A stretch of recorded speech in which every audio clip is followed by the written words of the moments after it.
Hello जय हिंद साथियों। देखिए आपातकालीन उपबंध भाग 18 में जो आपातकाल से संबंधित अनुच्छेद हैं 352 से लेकर 360 तक, इनके बारे में हम डिटेल से पढ़ेंगे। आने वाली यूपीएससी 2025 के लिए डिटेल से पढ़ेंगे, उसी लेवल से हम पढ़ेंगे। शुरू करते हैं। पहली बात कि युद्ध और बाह्य आक्रमण और इस सशस्त्र विद्रोह के कारण आपातकाल जो लगता है उसको राष्ट्रीय आपातकाल कहा जाता है, और ये अनुच्छेद 352 में है। 3 तरह के आपातकाल की घोषणा है। दूसरा है, राज्य में अगर संवैधानिक तंत्र विफल हो जाता है तो उसके बाद राष्ट्रपति शासन लगाया जाता है, और यह अनुच्छेद 356 के अंतर्गत है। एक होता है वित्तीय ठहराव या साख के जोखिम के कारण अधिरोपित आपातकाल, उसको वित्तीय आपातकाल कहा जाता है जब वित्तीय या साख का जोखिम हो, और यह अनुच्छेद 360 के अंतर्गत है। आगे बढ़ते हैं। देखिए पहला है हमारा राष्ट्रीय आपातकाल, आर्टिकल 352। इसके क्या प्रावधान है, किस तरह से लागू होता है, किस तरह से हटता है, वो सब हम इसमें इम्पोर्टेंट पॉइंट देखेंगे। अब पहला पॉइंट हमारे पास में क्या है, राष्ट्रीय आपात का प्रावधान भारतीय संविधान में 38वें संविधान संशोधन 1975, 38वां संविधान संशोधन 1975 में हुआ था। इसके द्वारा ये प्रावधान जोड़ा था। पहली इंपॉर्टेंट बात, राष्ट्रीय आपात का जो प्रावधान है वो 38वां संविधान संशोधन 1975 द्वारा जोड़ा गया था। अगली दूसरी बात, राष्ट्रपति द्वारा युद्ध अथवा बाह्य आक्रमण के समय जो उद्घोषणा की जाती है उसको बाहरी आपातकाल की संज्ञा दी जाती है। यानी बाहरी आपातकाल किसको कहा जाता है, जब युद्ध या बाहर का आक्रमण हो कोई। अगर राष्ट्रपति द्वारा सशस्त्र विद्रोह के आधार पर, सशस्त्र विद्रोह इसको पहले आंतरिक अशांति कहा जाता था, आंतरिक अशांति इसको पहले कहा जाता था, और इसको आंतरिक अशांति को 44वें संविधान संशोधन 1978 द्वारा हटाकर सशस्त्र विद्रोह कर दिया गया था। अब इसको अगर ये आंतरिक यानी कि सशस्त्र विद्रोह के आधार पर घोषणा की जाती है तो फिर उसको आंतरिक आपातकाल कहा जाता है। ये इंपॉर्टेंट बातें हैं। और 42वां संविधान संशोधन 1976 राष्ट्रपति को संपूर्ण देश या तो संपूर्ण देश या किसी आंशिक भाग पर भी आपातकाल की घोषणा लागू करने का अधिकार देता है, या तो संपूर्ण देश या उसके देश के कुछ हिस्से पर यह आपातकाल की घोषणा कर सकता है। राष्ट्रीय आपातकाल की यह राष्ट्रपति को अधिकार देता है, 42वां संविधान संशोधन 1976। अगली इंपॉर्टेंट बात इसमें 44वां संविधान संशोधन 1978 द्वारा आंतरिक अशांति मैंने बता दिया है। आंतरिक अशांति था पहले, अब इसको हटा करके सशस्त्र विद्रोह शब्द बना दिया गया था, यानी कि इस शब्द को हटा करके सशस्त्र विद्रोह इस्तेमाल किया गया था 44वां संशोधन 1978 के द्वारा। राष्ट्रपति द्वारा की जाने वाली राष्ट्रीय आपातकाल की जो घोषणा होती है वो केवल मंत्रिमंडल की लिखित सिफारिश के आधार पर ही की जा सकती है। मंत्रिमंडल की लिखित सिफारिश की इंपॉर्टेंट पॉइंट है। हालांकि इसमें और भी पॉइंट थे, लेकिन मैंने उन पॉइंटों को हटा दिया है क्योंकि वो इंपॉर्टेंट नहीं है। मैंने इसमें सिर्फ इंपॉर्टेंट पॉइंट ही इंक्लूड किए हैं। 38वें संविधान संशोधन 1975 के आधार पर राष्ट्रीय आपात को न्यायिक समीक्षा के दायरे से बाहर रखा गया था, लेकिन 44वें संविधान संशोधन 1978 के द्वारा इस प्रावधान को समाप्त कर दिया है। यानी कि जो राष्ट्रीय आपातकाल था राष्ट्रपति द्वारा लगाया था, इसको न्यायिक समीक्षा के दायरे से बाहर रखा गया था, और ये प्रावधान किया गया था 38वें संविधान संशोधन 1975 में, लेकिन 44वें में इसको खत्म करके इसके दायरे के अंदर लाया गया। इसको ऐसा हुआ क्यों था, इसके 2 साल बाद जो है जब ये इसको लाया गया था अंदर, इसमें मिनर्वा मिल्स मामला 1980 का मामला था। ये 1978 का था, 44वें संशोधन 1978। मिनर्वा मिल्स 1980 के बाद के आधार पर उच्चतम न्यायालय ने घोषणा की थी कि यदि राष्ट्रीय आपातकाल पूर्ण रूप से बाह्य प्रभाव अथवा असंबद्ध तथ्यों अथवा हठधर्मिता के अभाव या विवेक शून्य आधार पर की गई है। अब आप इस चीज़ को समझ सकते हैं कि हठधर्मिता, विवेक शून्य आधार ये क्या होते हैं। ठीक है, अगर इनके आधार पर की गई है तो न्यायालय में चुनौती दी जा सकती है। ये इस मामले में उच्चतम न्यायालय ने कही थी ये बात। ठीक है, राष्ट्रीय आपात के लिए संसदीय अनुमोदन तथा समय अवधि। अब ये इंपॉर्टेंट चीज़ें हैं इसमें कि अनुमोदन क्या होता है, समय अवधि क्या होती है। ये अगर हम ध्यान से इन चीज़ों को पढ़ेंगे समझेंगे तो ये समझ में आएंगी, वरना ये 3 हैं, इसमें तीनों को 3 कन्फ्यूज कर देते हैं। अब देखिए, प्रारंभ में राष्ट्रीय आपात के लिए दी गई समय सीमा 2 माह की थी, पहले ये सीमा 2 माह की थी। कौन सी सीमा? कि राष्ट्रपति ने उद्घोषणा कर दी राष्ट्रीय आपातकाल की, तो 2 माह के अंदर संसद के दोनों सदनों का द्वारा अनुमोदित करना आवश्यक था उस राष्ट्रीय आपात को। लेकिन ये 2 माह निर्धारित थे सबसे पहले, लेकिन 44वें संविधान संशोधन 1978 के द्वारा इस सीमा को 1 माह कर दिया गया था।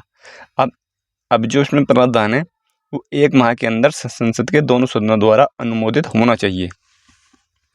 ये 1 माह के अंदर अब दोनों सदनों द्वारा अनुमोदित होना चाहिए राष्ट्रपति की उद्घोषणा के बाद। इसके अलावा 44वें संविधान संशोधन 1978 के द्वारा प्रावधान किया गया कि संसद के दोनों सदनों के अनुमोदन के पश्चात आपातकाल 6 माह तक जारी रहेगा। यानी कि जब संसद के दोनों सदनों ने अनुमोदन दे दिया अपना, तो उसके 6 माह तक जारी रहेगा ये राष्ट्रीय आपातकाल। लेकिन ये 6 माह में इसे संसद के अनुमोदन द्वारा अनंत काल तक बढ़ाया जा सकता है। ये इसमें प्रावधान किया गया था 44वें में संविधान संशोधन में। अगली है आपातकाल की उद्घोषणा संसद के दोनों सदनों द्वारा ये विशेष बहुमत से की जा सकती है। ये विशेष बहुमत से की जा सकती है। बाकी अगली 2 जो हैं वो सामान्य बहुमत से भी की जा सकती है, लेकिन इसके लिए विशेष बहुमत की आवश्यकता है। विशेष बहुमत क्या होता है? एक तो सदन के कुल सदस्यों का बहुमत होता है।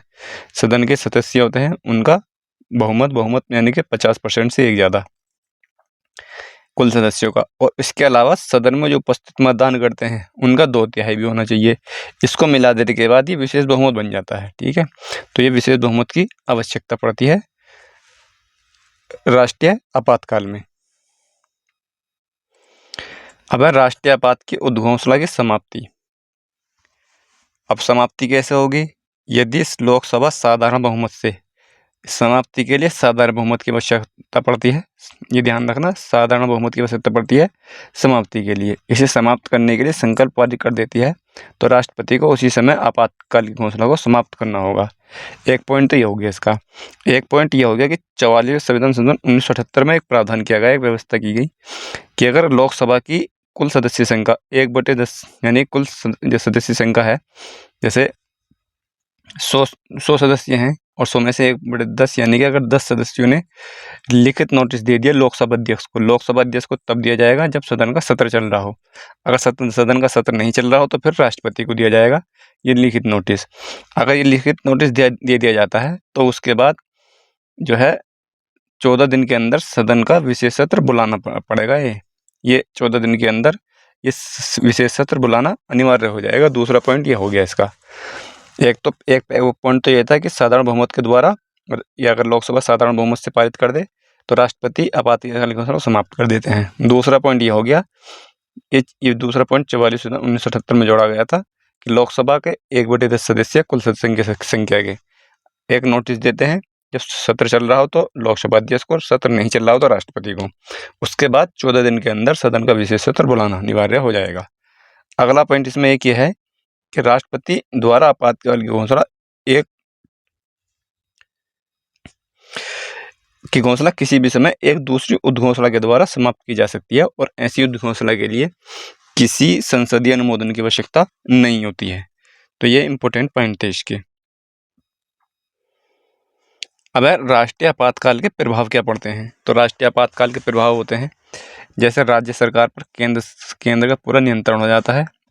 राष्ट्रीय आपात के समय संसद को राज्य सूची के विषयों पर विधि बनाने की शक्ति मिल जाती है। राज्य सूची के विषयों पर ये किस आर्टिकल में है? ये आर्टिकल 250 के अंदर है। 250 के अंदर राज्य सूची पर विषय पर विधि बनाने की शक्ति कब है? ये जब राष्ट्रीय आपातकाल प्रवर्तन में हो।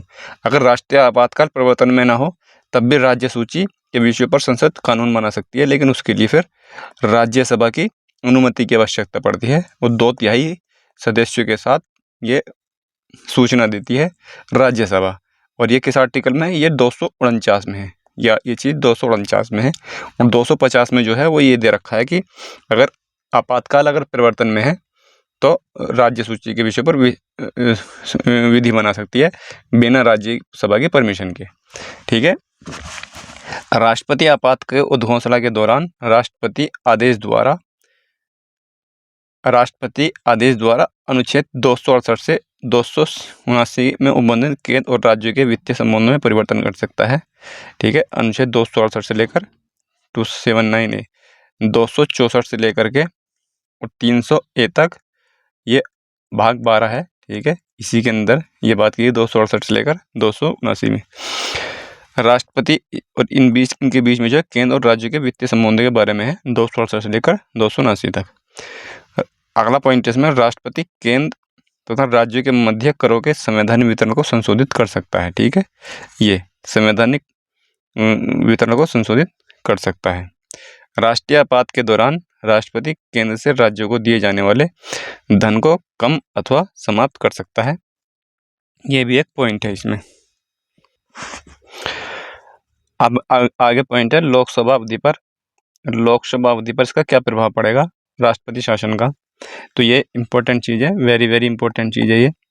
जब राष्ट्रीय आपात के उद्घोषणा परिवर्तन में हो, यानी कि राष्ट्रीय आपात की अभी घोषणा चल रही है, अभी राष्ट्रीय आपातकाल खत्म नहीं हुआ है, और ऐसी स्थिति में संसद विधि द्वारा लोकसभा की अवधि को 1 वर्ष के लिए बढ़ा सकती है। ये कब बढ़ा सकती है, जब लोकसभा की अवधि खत्म होने को हो और अभी जो है लोकसभा इसकी राष्ट्रीय आपातकाल की जो परिवर्तन है वो चल रहा है और लोकसभा की अवधि खत्म होने को है, तो संसद विधि द्वारा 1 वर्ष के लिए बढ़ा सकती है उसकी अवधि को। लेकिन ऐसी अवधि एक बार में 1 वर्ष से अधिक नहीं बढ़ाई जा सकती। तथा आपात उद्घोषणा के समाप्त होने के बाद, जैसे ही आपात उद्घोषणा यानी कि आपात का प्रवर्तन जो खत्म हो गया, समाप्त हो जाएगा, तो जो वो 1 साल के लिए अवधि बढ़ाई गई है वो 6 माह के बाद स्वयं ही समाप्त हो जाती है। तो ये इस चीज़ में कही गई है इस बात में। मूल अधिकारों का निलंबन, मूल अधिकारों का निलंबन है ये यहाँ पर, मूल अधिकारों का निलंबन।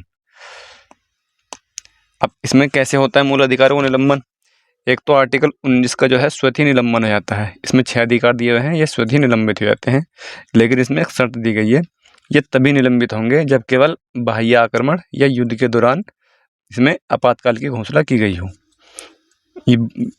बाह्य आक्रमण या युद्ध के दौरान अगर ऐसी घोषणा की गई है तो तभी आर्टिकल 19 के 6 अधिकार निलंबित होंगे, अन्यथा नहीं होंगे। इसके अलावा 44वें संविधान संशोधन 1978 में ये प्रावधान किया गया था कि आर्टिकल 20 और आर्टिकल 21 को आपातकाल के दौरान निलंबित नहीं किया जा सकता। अगला पॉइंट इसमें भारत में अभी तक 3 बार राष्ट्रीय आपातकाल की घोषणा की गई है। 3 बार, ये कब कब की गई है बता रहा हूँ। देखो, एक तो अक्टूबर 1962 को की गई थी, और ये अवधि कब तक थी 1968 तक, 1962 से लेकर 1968 तक। इसमें पीएम कौन थे और प्रेसिडेंट कौन थे ये पूछ लिया जाता है। प्रेसिडेंट कौन थे इसमें ये पूछा, तो पीएम थे JL नेहरू, जवाहरलाल नेहरू इसमें पीएम थे, और राष्ट्रपति फ़खरुद्दीन अली अहमद थे। फ़खरुद्दीन अली अहमद ये राष्ट्रपति थे। जो दूसरा लगा था वो दिसंबर 1971 को लगा था, ये चाइना के युद्ध के समय लगा था, और दूसरा जो लगा था वो दिसंबर 1971 को पाकिस्तान के साथ युद्ध में लगा था 1977 तक। और इस समय जो पीएम थे वो इंदिरा गांधी थी, इंदिरा गांधी। और इस समय राष्ट्रपति थे, राष्ट्रपति कौन थे इस समय, तो इस समय राष्ट्रपति थे सर्वपल्ली राधाकृष्णन इस समय राष्ट्रपति थे। दूसरा एक पॉइंट है जो तीसरी बार लगा था, तो ये लगा था जून 1975 में लगा था 1977 तक। ये आंतरिक अशांति के कारण लगा था। इसमें क्या था, इसमें जो पीएम थी वो इंदिरा गांधी ही थी, पीएम इंदिरा गांधी। और इसमें जो प्रेसिडेंट राष्ट्रपति थे, तो राष्ट्रपति थे वीवी गिरी। इसीलिए ये आंतरिक अशांति के कारण लगा था 1975 में, इसीलिए इसकी ज़्यादा बात की जाती है, आलोचना की जाती है। बाकी ये जो लगे थे ये बाहरी युद्ध के कारण लगे थे, इसलिए इनकी आलोचना कम की जाती है। अब राष्ट्रपति शासन अभी तक क्या था, राष्ट्रीय आपातकाल था। दूसरे नंबर पर क्या था हमारा, राष्ट्रपति शासन, ये 356 में है। इसके प्रावधान देखेंगे, इसके प्रावधान क्या क्या थे। जब किसी राज्य में संवैधानिक तंत्र के विफल हो जाने पर राज्य सरकार केंद्र के नियंत्रण में आ जाती है, तो उस स्थिति को राष्ट्रपति शासन के रूप में जाना जाता है। तो राष्ट्रपति शासन कैसे लगता है, जब संवैधानिक तंत्र विफल हो जाता है किसी स्टेट का। राष्ट्रपति शासन के दौरान राज्य का राज्यपाल राष्ट्रपति के नाम पर राज्य सचिव की सहायता से राज्य के प्रशासन संभालता है। राज्यपाल राज्य सचिव की सहायता से राष्ट्रपति आपात के समय राष्ट्रपति को यह शक्ति है कि वह राज्य विधानसभा को विघटित या निलंबित कर सकता है तथा राज्य के सभी विधेयक तथा बजट प्रस्ताव द्वारा संसद द्वारा पारित किए जाते हैं। तो ये इसमें प्रावधान है। इसके अलावा राष्ट्रपति शासन का अनुमोदन और समय अवधि, उसमें क्या था, राष्ट्रीय आपातकाल में पहले जो है 2 माह का समय दिया था, लेकिन वो 44वें संविधान संशोधन 1978 के द्वारा 1 माह का कर दिया था कि अगर राष्ट्रपति शासन की राष्ट्रीय आपातकाल की घोषणा की जाती है तो वो 1 माह के अंदर संसद के दोनों सदनों द्वारा अनुमोदन होना अनिवार्य था। ये पहले उसमें 2 माह का था पहले भी, लेकिन वो उसमें चेंज कर देता, लेकिन इसमें चेंज नहीं है, इसमें 2 माह का ही है। ठीक है, तो राष्ट्रपति शासन की घोषणा 2 माह के अंदर संसद के दोनों सदनों द्वारा अनुमोदन होना अनिवार्य है। अगला पॉइंट है, यदि दोनों सदनों की स्वीकृति प्राप्त हो जाती है तो राष्ट्रपति शासन 6 माह तक चलता है। उसमें भी 6 माह तक चलता था। जो राष्ट्रपति शासन था वो राष्ट्रीय आपातकाल था, जो राष्ट्रीय आपातकाल था उसमें भी 6 माह तक रहता था। 6 माह तक परिवर्तन में उद्घोषणा के बाद इसमें भी 6 माह तक रहता है।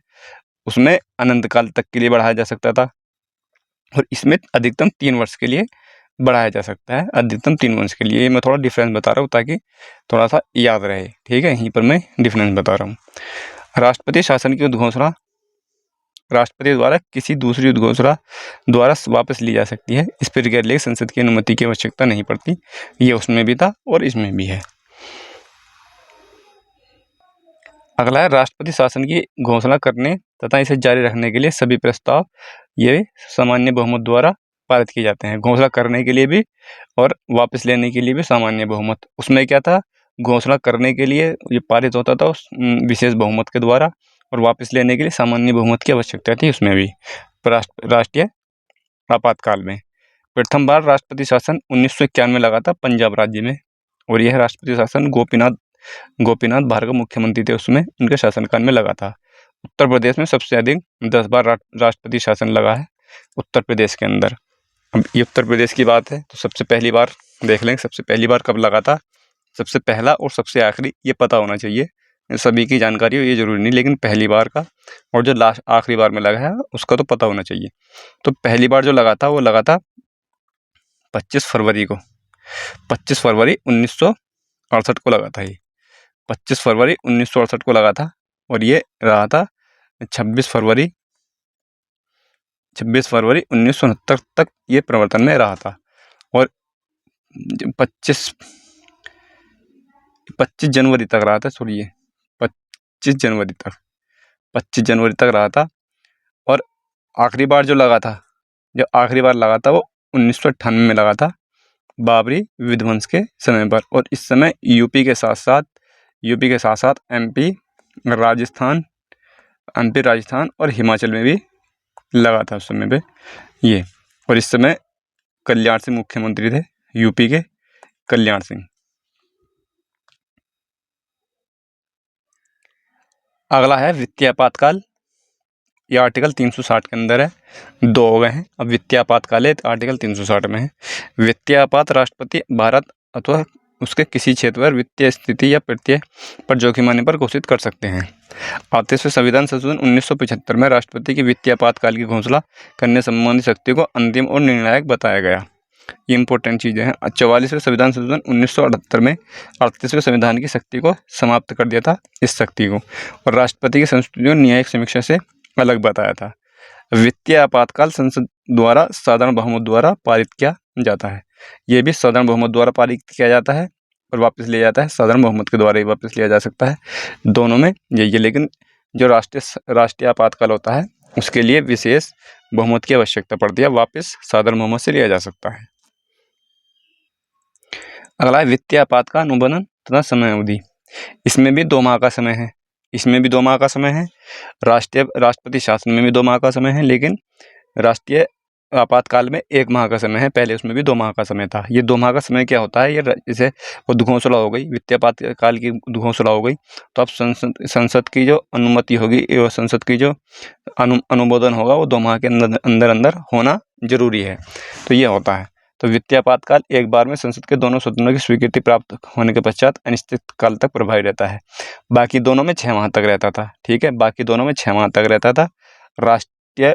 राष्ट्रीय आपातकाल में अनिश्चित काल तक के लिए बढ़ाया जा सकता था, और राष्ट्रपति शासन में जो है केवल 3 साल के लिए बढ़ाया जा सकता था। ठीक है, और वित्तीय आपातकाल को जारी रखने के लिए संसद की पुनः स्वीकृति की आवश्यकता होती नहीं है, क्योंकि ये तो अनिश्चित काल के लिए हो जाता है और वो 6 माह के लिए होते थे, तो उनके लिए जरूरी था ये वित्तीय आपातकाल के प्रभाव हैं। वित्तीय आपातकाल के समय राष्ट्रपति राज्य की सेवा में किसी भी वर्ग के सेवकों के वेतन भत्तों में कटौती कर सकते हैं। राष्ट्रपति स्वयं के विचार हेतु लाए गए सभी धन विधेयकों या अन्य वित्तीय विधेयकों को आरक्षित कर सकते हैं। राष्ट्रपति केंद्र की सेवा में लगे उच्चतम न्यायालय एवं उच्च न्यायालय के सभी न्यायाधीशों के वेतन में कटौती कर सकते हैं। अब इससे संबंधित कुछ अनुच्छेद हैं, इंपॉर्टेंट अनुच्छेद हैं ये भी। इसमें कुछ ऐसे अनुच्छेद हैं जो आप याद नहीं कर सकते, लेकिन मैं इंपॉर्टेंट बता रहा हूँ जो उनको याद करना जरूरी है। जैसे एक 352 है, ये इंपॉर्टेंट है। युद्ध, बाह्य आक्रमण तथा सशस्त्र युद्धों की स्थिति उत्पन्न होने पर राष्ट्रीय आपातकाल की घोषणा की जाती है, ये 352 में है। बाकी 352(3), 352 का 7 और ये 353, ये आप पढ़ सकते हैं, याद करना आवश्यकता नहीं है, लेकिन ये आ भी सकते हैं। अगर यूपीएससी का टारगेट है तो उसमें इस तरह के क्वेश्चन पूछे जा सकते हैं। तो 352(3) में क्या दे रखा है कि राष्ट्रपति राष्ट्रीय आपात की घोषणा संघीय मंत्रिमंडल की लिखित निश्चय प्राप्त होने पर ही करेगा, यानी कि उनके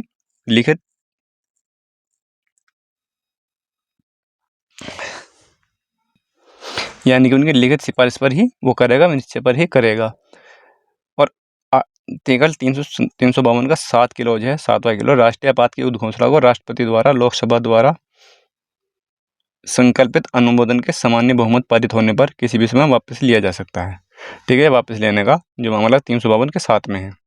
आर्टिकल 353 में आपातकाल की उद्घोषणा का प्रभाव है। प्रभाव क्या होता है? तो प्रभाव क्या क्या था इसका? संसद राज्य सूची में उल्लेखित किसी भी विषय पर कानून बनाने का अधिकार है। ठीक है, और ये बात 250 आर्टिकल में है, और 249 में भी बात तो यही है, लेकिन इसके लिए राज्यसभा की आवश्यकता पड़ेगी। इसमें राज्यसभा की आवश्यकता नहीं पड़ेगी, क्योंकि यहाँ आपातकाल के समय ये कानून बनाया गया है। संघ की कार्यकारी शक्ति का विस्तार किसी भी राज्य को उसकी योजना को में निर्देश देने ताकि जिसमें उस राज्य की कार्यकारी शक्ति का प्रयोग किया जाता है। आर्टिकल है 354 आपातकाल की उद्घोषणा लागू होने पर राष्ट्रपति राजस्व के वितरण से संबंधित प्रावधानों का अनुप्रयोग कर सकता है। ये आर्टिकल 354 में है। 355 संघ का यह कर्तव्य होगा कि बाह्य आक्रमण और आंतरिक अशांति होने पर प्रत्येक राज्य की रक्षा करे। ठीक है, ये 354 दोबारा हो गए हैं, 354 ये दोनों दोबारा से आ गए हैं। 356 भी इम्पोर्टेंट है और लगभग पता भी है। राज्य में संविधान विफल होने पर राष्ट्रपति शासन के बारे में अभी हम बात ही कर रहे थे हम। इसके अलावा अब ये इम्पोर्टेंट है, ये चारों इम्पोर्टेंट है मेरी नज़र में। आर्टिकल 357 में ये बात कह रखी है कि राष्ट्रपति को यह अधिकार देता है कि यदि किसी राज्य में अनुच्छेद 356 के तहत आपातकाल की घोषणा की गई है, 356 यानी राष्ट्रपति शासन की उद्घोषणा की गई है और राज्य में विधानमंडल काम नहीं कर रहा है, तो संसद राज्य की वित्तीय शक्तियों का उपयोग कर सकता है, जिसमें राष्ट्रपति द्वारा लोकसभा के सत्र में न होने पर भी राज्य की संचित निधि से व्यय को अधिकृत करना शामिल है, जब तक कि संसद बाद में ऐसे व्यय को मंजूरी न दे दे। इसका कुल मिला के यह है कि अगर 356 के तहत अगर राष्ट्रपति शासन लगा हुआ है तो उसमें राष्ट्रपति की शक्तियाँ दी हुई हैं। ये अगला है अनुच्छेद 358। अनुच्छेद 358 में यदि जब युद्ध या बाहरी आक्रमण के कारण, ये आर्टिकल 19 के बारे में बताया गया। आर्टिकल 19 के तहत जो मौलिक अधिकार जो निलंबित हो जाते हैं उसके बारे में। ठीक है, और मौलिक अधिकारों निलंबन तभी होता है जब बाहरी आक्रमण हो। ठीक है, और आर्टिकल 359 और 360, 359 मूल अधिकारों का निलंबन राष्ट्रपति के आदेश पर ही होंगे। ठीक है, राष्ट्रपति के आदेश पर ही मूल अधिकारों निलंबन होंगे, ये 359 में बताया गया है। 360 में वित्तीय आपात से संबंधित प्रावधान है, वित्तीय आपातकाल। तो ये आपातकाल से संबंधित ये इम्पोर्टेंट एक वीडियो थी। ठीक है, आई होप अगर अच्छी लगी है